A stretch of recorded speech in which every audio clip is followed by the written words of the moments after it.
Oui, alors reprenons, malgré les 40 degrés que nous avons à l'extérieur. euh, nous allons parler de la séduction. Nous allons parler de la séduction et je vais vous parler ensuite de l'identité du surdoué, si je ne l'ai pas fait déjà tout à l'heure.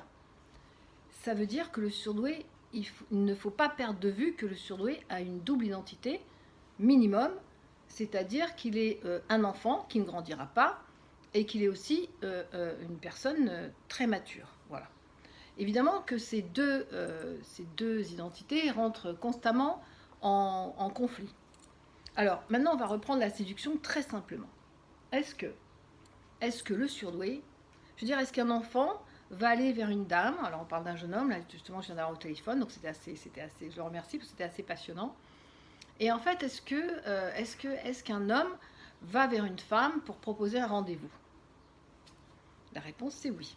Est-ce qu'une femme va vers un homme pour proposer un rendez-vous? La réponse c'est non. On doit garder l'identité homme et femme. Et le vieux proverbe, et je suis désolée, c'est un vieux proverbe qui dit l'homme propose et la femme dispose. C'est quand même beaucoup plus simple de proposer un rendez-vous et que quelqu'un dise oui ou non. Et c'est quelque chose qui est fondamental puisque quand on va beaucoup plus loin dans les principes de viol, l'homme propose, si la femme dit non, alors, et que l'homme insiste, évidemment, nous sommes dans un état de viol. Donc c'est quand même important, ces deux situations, qui peuvent remonter, vous voyez, jusqu'à très haut. Je suis désolée, l'exemple est très moche, mais n'empêche que c'est ça. Donc l'homme propose à la femme de dire oui ou de dire non. Maintenant, que se passe-t-il lorsqu'un homme va effectivement aller voir une femme alors, on va prendre l'exemple, une femme surdouée. Voilà, comme ça. Non, on va prendre l'exemple d'abord non surdoué. Alors, un homme surdoué va draguer, je sais pas comment vous dites, voilà, draguer une femme non surdouée. Alors évidemment, l'homme surdoué, alors on va dire dans le mal-être, hein, on va pas parler de quelqu'un qui a tout compris. L'homme surdoué va évidemment, en allant vers cette femme, va être dans deux positions qui vont évidemment devenir pour le moins confuses, si ce n'est pas conflictuelles. C'est-à-dire que l'adulte va se conduire comme un normaux pensant, voilà, je vous invite, est-ce qu'on peut prendre un verre, etc., etc. Ça se passe plutôt bien.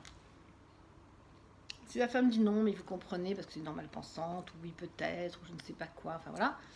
Alors à ce moment-là, le petit enfant qui se trouve être dans la même identité chez le surdoué, dans le même corps, on va dire, la même pensée, l'enfant, lui, va commencer à être un peu agacé. Il va trouver que ça va pas assez vite, et voilà, il est impatient.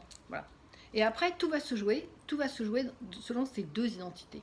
Mais plus encore, ça va se jouer que le surdoué a une façon de penser, une façon de voir les choses qui est complètement différente.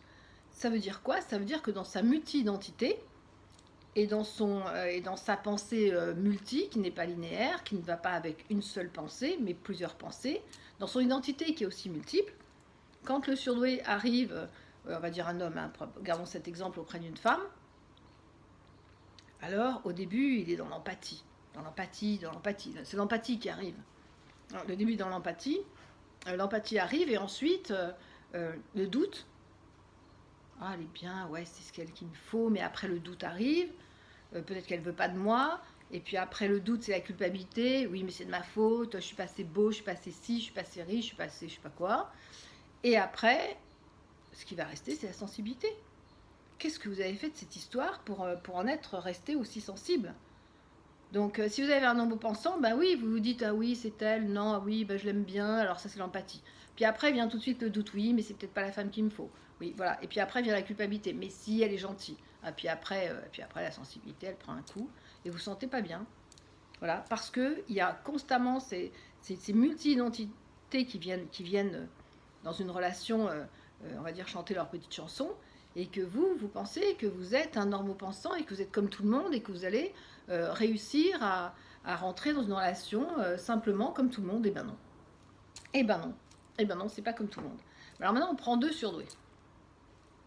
Le premier qui dit si elle m'aime bien, si je crois que c'est un homme, puis il est gentil, bon, l'empathie.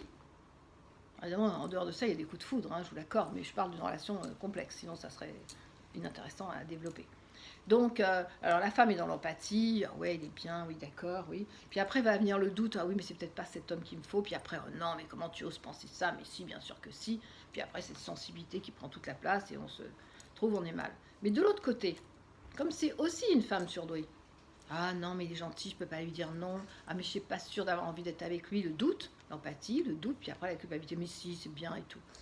Et ça ça va durer un temps à n'en plus finir. Qui non seulement vont vous fatiguer, mais surtout, ce manque de patience de l'enfant qui est en nous, enfin ça paraît débile comme discours, mais c'est ça, qui va commencer à s'énerver, commencer à se mettre en colère, puis qui va continuer de dire ah oui, l'empathie, le doute, la culpabilité, oui bien sûr, voilà, et qui finalement laisse passer soit la relation, soit se remet dans des situations où l'adulte et l'enfant sont complètement en conflit, et puis celui qui est en face, qui n'ose pas dire oui, qui n'ose pas dire non, résultat, on n'a aucun résultat, voilà. Alors, on doit se poser la question, parce que j'ai fait des vidéos sur la séduction, la femme, la séduction et tout, mais finalement, après avoir bien réfléchi, je me dis, eh ben non. Et après avoir un peu mémorisé mon parcours, je me dis, ah ben non, nous c'est oui ou non. Nous on est entier. Donc, tu veux de moi ou tu veux pas de moi? Ça serait ça l'idéal pour un surdoué. C'est d'y aller et de dire, alors c'est oui ou c'est non. Parce que finalement, est-ce que le surdoué aime cette longue période de séduction? Ah, je t'aime moi non plus, oui peut-être, on va voir, pas demain, après-demain, mais c'est insoutenable pour un surdoué, c'est insoutenable. Voilà. J'en ai conclu qu'il n'y avait pas de période de séduction avant la relation pour le surdoué. Et je me dis, mais bien sûr, mais ça peut être que ça.